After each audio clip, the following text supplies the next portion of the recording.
उत्तराखंड की वादियों में बसा छोटा सा गांव देवकुंड अपनी शांति और सुंदरता के लिए मशहूर था।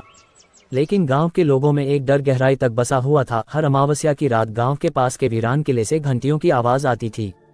कहा जाता था कि उस किले में सदियों पहले एक रानी को कैद कर धोखे से मारा गया था। उसकी आत्मा अब भी मुक्ति की तलाश में भटक रही थी।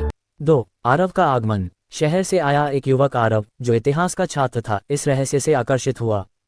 गांव वालों ने उसे बहुत समझाया कि किले के पास मत जाना, पर उसकी जिज्ञासा ने उसे रोकना मुश्किल कर दिया। अमावस्या की रात जब सब सो गए, वह लालटेन लेकर अकेले किले की ओर निकल पड़ा। पहली भेंट। ज्यों ही घड़ी ने 12 बजाए, किले में घंटियों की गूंज होने लगी। अचानक धुंध में एक स्त्री का धुंधला रूप सामने आया।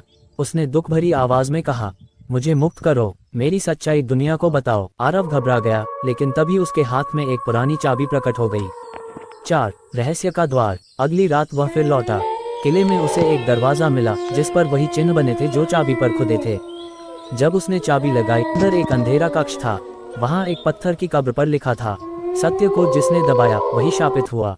जैसे ही आरव ने कब्र को छुआ, रानी की आत्मा फिर प्रकट हुई।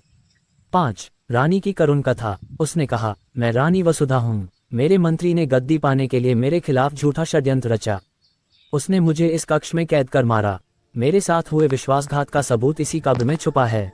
सदियों से प्रतीक्षा कर रही हूँ कि कोई मेरी सच्चाई उजागर करे। आरव ने कब्र खोली। उसमें एक खंजर और खून से लिखा पत्र मिला। पत्र में मंत्री के अपराध और रानी की बेगुनाही का पूरा सच दर्ज था। 6. सत्य की विजय। आरव ने ये सबूत गांव वालों और इतिहासकारों को दिखाया। जांच में साबित हुआ कि रानी निर्दोष थी और उसे विश्वासघात का शिकार होना पड़ा था। उस रात किले की घंटियां आखिरी बार बजीं। धुंध में रानी मुस्कुराते हुए बोली, अब मेरी आत्मा को शांति मिली। और फिर वह उजाले में विलीन हो गई। 7. कहानी का अंत और संदेश। किला अब शांत हो गया। अमावस्या की रातें साधारण हो गईं। आरव अपने शहर लौटा, लेकिन वह चाबी हमेशा उसके पास रही, एक याद की तरह की।